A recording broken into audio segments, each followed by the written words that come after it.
Hey there, welcome to Business Breakthroughs. I'm your host, Neal DiPentino. So happy that you could be with us today. I've got a great guest. He's got 20 years experience in the entertainment technologies industries. He's a marketing consultant working with entrepreneurs and startups. He's also a film documentalist. If I said that right, I hope I did. From San Juan, Puerto Rico, president of awakenR, Mr. Eddie Lopez. Eddie, thank you so much for being with us today. Appreciate the welcome and the invitation to this, Neal, and I'm really happy to be part of the Business Breakthroughs podcast. Awesome, man. So, I'm going to go ahead and spill the beans. We've known each other for a really long time, and we've got a background. We've worked together. We've kind of partied together a little bit, maybe, if you want to, back in the day. But I was so excited when we connected on LinkedIn and we started talking, and you agreed to come on the show. It's really been great to reconnect with you, buddy. Thank you. Appreciate that. Very good moments, and it's been a learning experience for many, many years. Many years, that's right. We won't even talk about how many years that is, right? So, hey, we've got a lot of business stuff that we want to talk about. You've got a lot of experience in the business world. And you've got some really cool things that are happening down there in Puerto Rico. We're going to talk a little bit about that. But before we do, Eddie, let's give our audience a little bit of information about who Eddie Lopez really is. So that's really a good question, because it's not everybody likes to talk about themselves. I'm actually for me, feels awkward, but I'll tell you what, my first school in business, and this is where actually you and I met. It was in the Blockbuster days, and what better school to start in Blockbuster in business? So, spent many, many years there, from VHS to the technology of DVD and Blu-ray, and then after that, I went on to work for music business for a while when we still had CDs. And right before the music business got into streaming, right in there. Working the Southeast in the South Florida and part of the Southeast, and also the Virgin Islands, which was a very, very unique market for music. And then after that, worked for a company for almost 15 years, actually. Part of pretty much half of my career spent in this company, Mosaic, which was a great, great company to work for. And in there, I worked for Walt Disney Company, or that was one of our customers. We did Blu-ray, DVD, launch campaigns, different markets. Then we went to merchandising, and we went to activities into the different areas, into different markets, which was like a geo-target marketing. And then we also did other customers, Walmart, the Home Depot, and eventually it went through Samsung, which I spent pretty much a lot of time with their products and working inside the Best Buy store, working along Best Buy, working along Macy's for the smartwatches. So when you work for different retailers, you see a different scenarios and different aspects of the business, because not everybody sees everything the same way. So having that experience actually brought me to see a lot in different perspectives. But I'll tell you what, it wasn't until 2017, at the end of 17, when in my hometown and in Puerto Rico, we got hit by Hurricane Maria, unfortunately. But that was a breakthrough, just to indeed, because it connected me with working with the local entrepreneurs, small and medium business size businesses. And what I started to do is working for NPOs as a coach, mentor, whatever. I never did mentorship before beyond in the corporate world, with your associates, employees, and your team. I had 200 employees at one time, and that was the people I used to coach and mentor. But it wasn't the same to people that you don't know, just total strangers. And working for that opened the eyes of how much help and how much need there is, for a small and medium-sized business. And initially, I started with a group in Puerto Rico, a nonprofit group that actually told people to start from scratch, like who your customer is. So it's called customer discovery. And we use the scientific method. And we work with Georgia Tech University, but it wasn't done very easy for them to understand, because we didn't want to bring the academia into the small and medium size for people who were not, probably not everybody were knew about all this. So we brought it in simple terms. And the hardest thing that I saw people is struggling to talk to people. You'll be so amazed and surprised at how many people um, were struggling to talk to strangers. I mean, you will talk to people in your business and say, good morning, good afternoon, and how can I do for you? But it's not the same when you actually talk to a stranger. So not a lot, that thing about having a meaningful conversation with people, understanding what are they actually pain, needs, and worries, and what they look for and what they're aiming for. That is what we, that start teaching alone, first as a mentor and then as a teacher.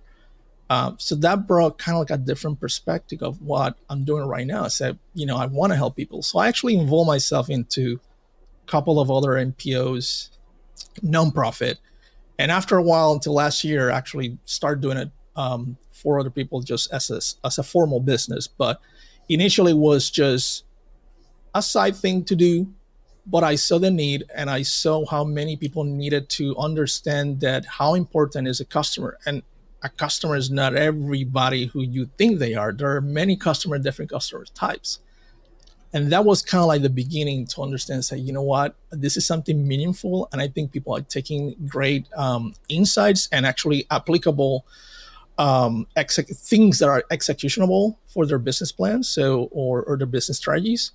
And that's where it started everything about a couple years ago. But then last year is what it actually started doing in a formal way, if you will. It's interesting that I love your story. And I think that, a lot of small businesses, startups, people who are maybe been in business for a little while, are struggling and everything. I mean, you bring a lot to the table with the experience you have working with large companies. Now, not everything is transferable from a big company to a small company, but there's a lot of things that they do right. They've got procedures, they've got policies, they've got things like that they've been using for years. They spent a ton of money in order to establish those things. So why would you want to reinvent the wheel when that stuff is already there? And who else better to tell somebody about it than Eddie Lopez? And I also, one of the other things I wanted to kind of point out that was kind of interesting in your story is, the different transitions that you made from VHS to DVD to CD to streaming. I can remember back in the day when they were talking about streaming services, and this was like in the 90s.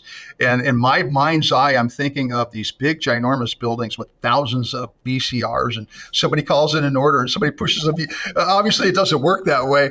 But I mean, so all these different transitions that you've been through and all these large companies that you've worked with and worked for, I mean, this has got to translate extremely well to the business world for your clients. I know we heard this before. I know it's kind of like a cliche. Change is a constant. You have to embrace yourself to change. There's no other way. And having that, embracing change, and even when you're working for technology or something that is changing the status quo, or something that has never been done, it's uncomfortable at the beginning. I will tell you, it's definitely uncomfortable, but you have to embrace that being uncomfortable to be comfortable afterwards to what your rewards is, or what you're going to reap from those, what you're, developing. So embracing change is one thing that every entrepreneur has to do, because it will be better alongside saying one thing prepares you for the next thing. You don't realize that at the beginning.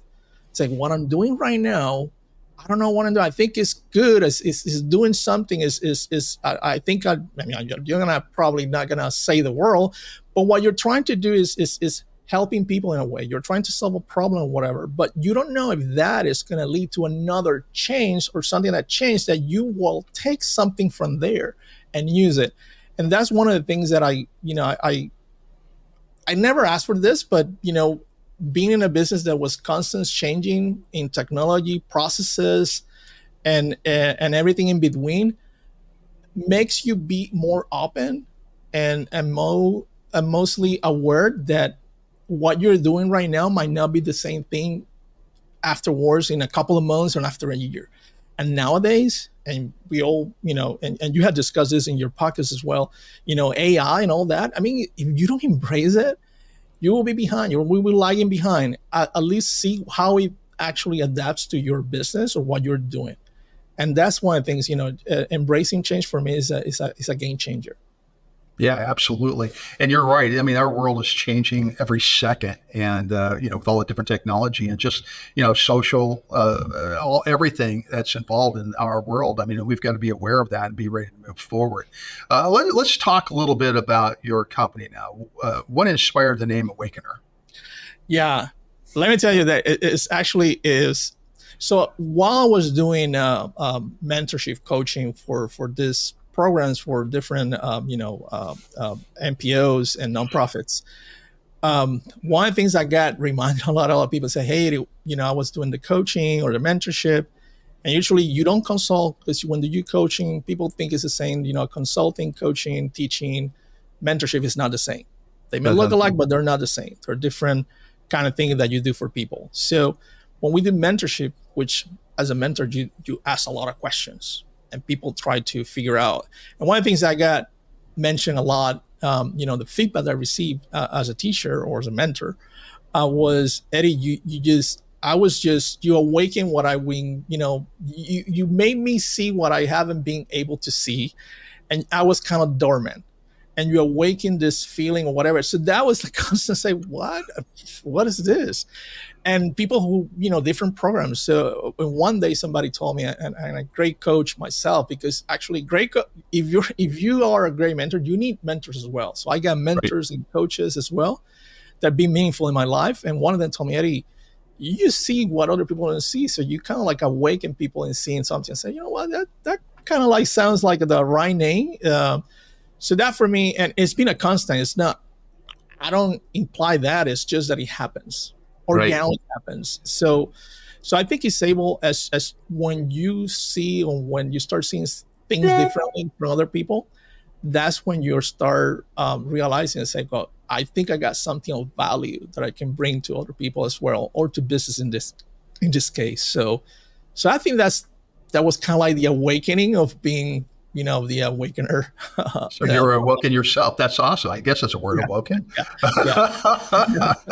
Absolutely. So I think it's kind of cool. It's like, we sit here trying to figure out, okay, what are we going to call our businesses? We could ponder on that. We were talking a little bit offline about having the right name and everything, and how, that is super important to any kind of business. But I think that the way that it happened for you, I mean, that's kind of a no-brainer. You had no choice but to go with that name. Yeah.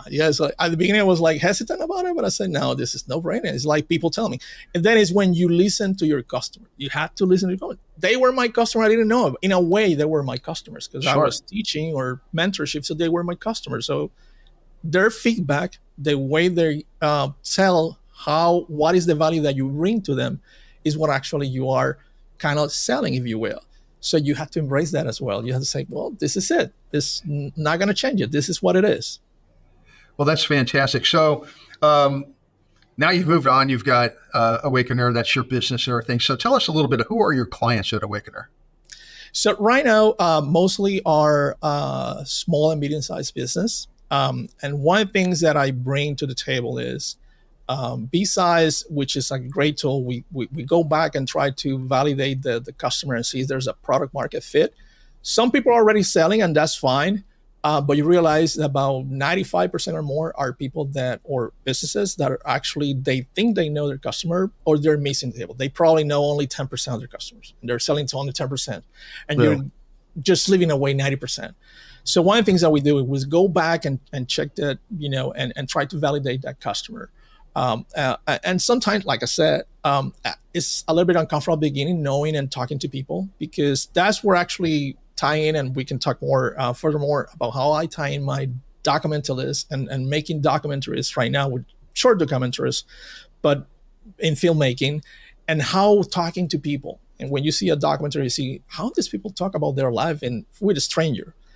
There's a way to do it, and I show people how to do it. But talking to people already, who are your customers, is probably going to help you, but not as much as talking to strangers. People who don't know your business, who don't know who you are, and you just need to discover what their needs, what they're aiming for, what are their jobs to do, what are their jobs they're doing every day. So that's one of the things I help in the band. And then we apply that into their scope of the business. And this is where it comes, which I try to say to people is, even though I mostly are prepare, or basically my experience more into marketing and field operations and stuff like that. I believe being hybrid, I think in a way I had to wear so many hats. And I'm not saying that, I'm a jack of all trades, because that's not good also as well. You cannot be a jack of all trades, but there's sometimes you can be a hybrid. And a hybrid means that you can tackle certain areas of the business: strategy, marketing, rebranding, branding, like I said, customer discovery, or product market fit. And also as well, looking at what you're doing right now and optimizing processes. And that's one thing that I was not even considering at the beginning, and then I started doing recently, and actually is working on, and actually how I see a process of an industry that I'm totally not related first. For example, I'm working with an agro tech company, and I have no experience in an agro-tech company, but I immerse myself and I open myself to learn about that business. But the way I saw the whole process and how they can change and save money, and that is a game changer. So you had to first see, okay, listen first. I listen first to my customers, and then what are the problems they're bringing? So I actually putting myself into the process. When I'm with a potential client, I try to discover them first. They can tell me some stuff, but I go in deeper and deeper to see what the actual pain is. And maybe it's not the pain they're saying. That's probably in the surface. But when you go deeper, just to say, oh, the actual problem is this. So I kind of like go and run into an interview and go inside on different areas of the business, even though the ones that are not going to be directly impacting, let's say accounting wise. But sometimes when I talk to people, I said, do you know how much it costs you to acquire a customer? I said, well, I'm not familiar with that. I heard something say CAC, customer acquisition cost. And I explained what it is, because it's kind of like technical for some small businesses, but it's something that every major company uses, and you have to apply to your business, especially, with the tools and technology you have today, and the needs and demands and the speed and actually the speed of the business is going right now away, and the change going on. So you have to understand these terms and why they're important for your business. So I think being able, what I do with people is this: I involve myself into a discovery with themselves and actually seek out what their actual problem or what the actual opportunities that they have. Okay. So now you have a great background in working with retail businesses. Is that your primary customer right now then? Well, you'd be surprised. Primarily, yes. But like I said, I've been open to, surprisingly, I've been reaching out to other business like agricultural or agro-tech, which is a combination of technology and agricultural. And that's not even related to retail. Some drones, they use drones right now into different areas, like, in field, surveying land and applying certain stuff to land using drones. So business like that are tech oriented. I have the privilege to actually be in that kind of environment, and some of them have talked to me and approached me for that. So yes, primarily retail, but there's some tech related businesses or some kind of technology that approach me as well to seek out for solutions or opportunities. I like that. So there's, you're right. I think that there's a lot of ability to cross over from one industry to another, and people don't really think about that. They think about, okay, I'm in the podcasting business, so really I should look at nothing but podcasting in terms of building my business. But there's all kinds of other things that are out there. Experience that I've had in retail, experience I've had, working with food service and travel and tourism, all these different things. There might not be a solid fit there, but there might be one or two things that I can pull from there that I can bring over into this category over here that's going to help that client, that customer, to actually succeed, something they would have never thought of in a million years. And that's kind of what you bring to the table. Yeah. And then again, it's being open to that. It's like, I would say, be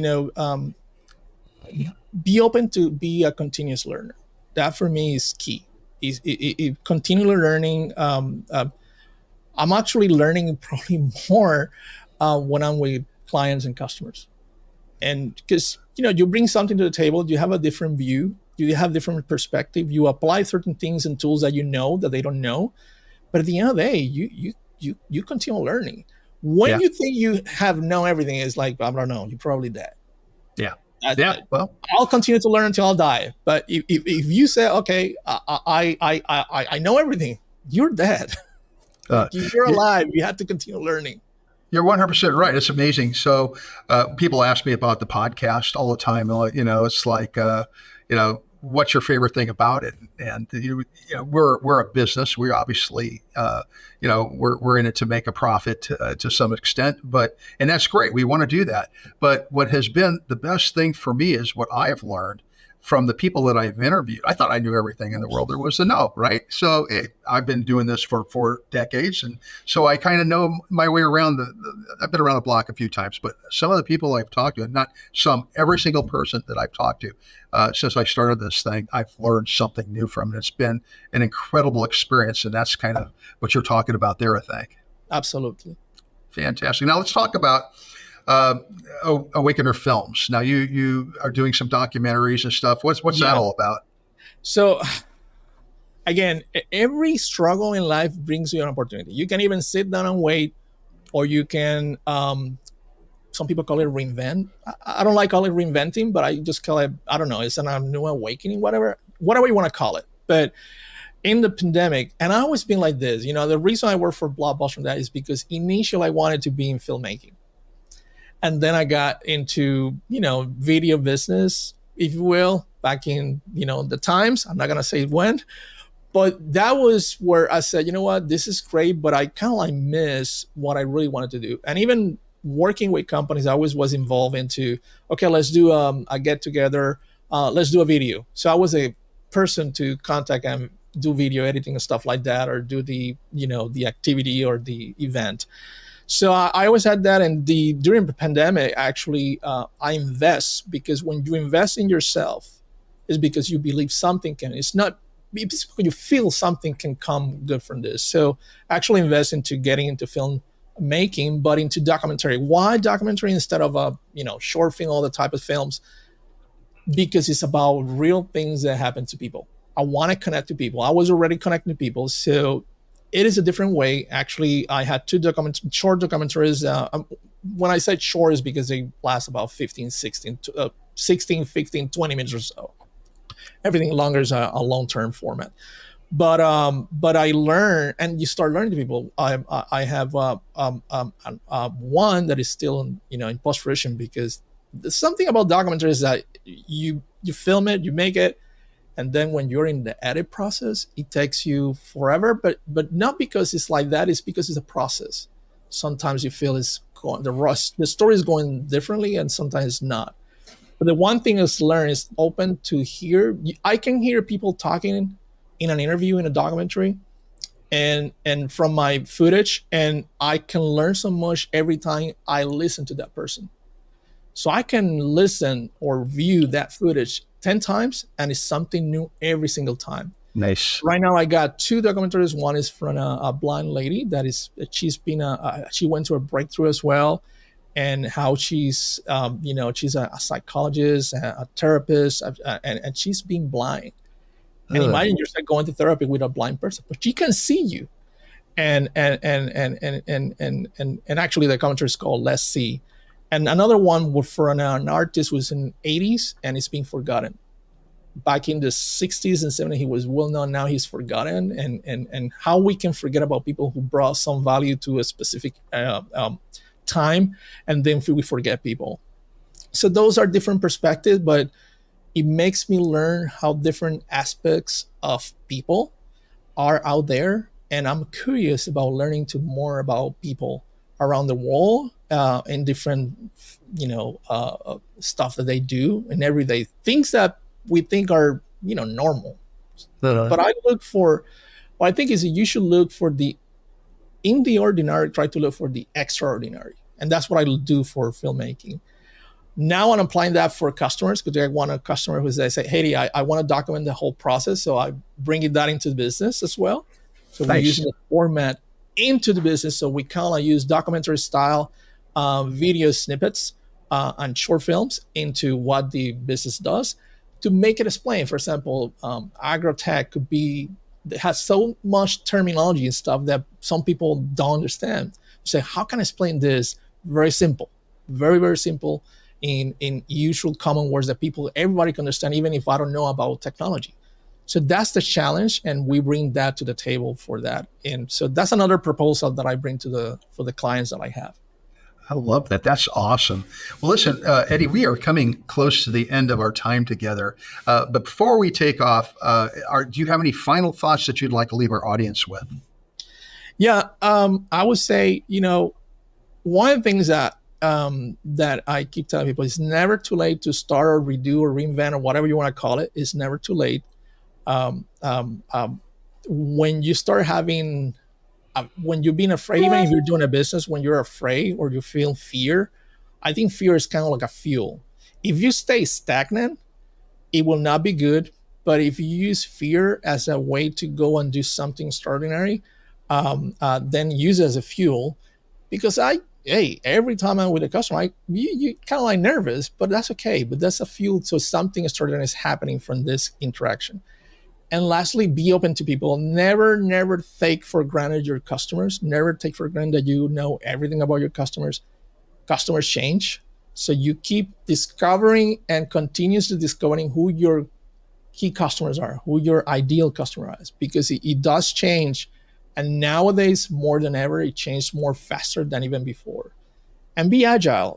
Being agile is, it's okay to sometimes to, I don't know, feel like this thing is not moving, whatever, but it's not going to last forever. But you stay stagnant and doing anything about it, it's not going to move. So for me, action execution is critical.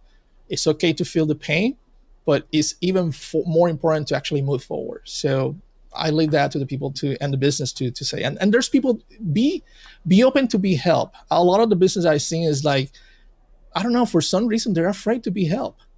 And then until they understand, if you want to grow, you need to be open to be helped. You need to be open to embrace people to help you to develop your business, to scale up. People talk about scaling up the business. They say, I want to do everything. You want to run this, and that. You have to be open to be helped. So I'll leave everybody with that. I think with that, you have more opportunities. And actually, that's what I say. I that's what I look for, opportunities for people to have. And I until I die, that's what I want to do. Fantastic. That's awesome. Listen, I hope you do it for a really long time. Hey, so Eddie, if somebody wants to find out or actually view your documentaries, where would they go to see those? I will bring out they're actually in post-production now, but I will put it on my YouTube channel, Eddie Lopez. Okay. I'll share with you the information. And I also have a link tree. I'm developing a new website, but nowadays Linktree or something similar to Linktree is becoming more popular into interacting with customers. So I'll have the information there from documentaries and some of the success stories from customers as well. Fantastic. And if people want to get in contact with you to learn more about awakenR and to possibly do some business with you, how do they go about doing that? Oh, so you can reach out through either email, Eddie, EDDIE .Lopez, LOPEZ @awakenR.com. awakenR is kind of like a word in there. Or you guys can reach me out to social media as well. There's awakenR in Facebook, Instagram, and LinkedIn as well. LinkedIn being one of the best way to actually reach out to me. Outstanding. Well, hey, you're a great guest. You gave us a lot of great information. Really appreciate you being on the show. Thank you, Neal. Absolutely. Hey, that's all we have for you today. So thrilled that you could be with us. Business Breakthroughs is sponsored by Titan MediaWorks. Check us out at titanmediaworks.com. That's work spelled WORX. And also check out all of our other great hosts on the Small Business Delivered Network at smallbusinessdelivered.com. Until next time, can't wait to see you again. Be kind, rewind. Take care. Have a great day. Bye-bye.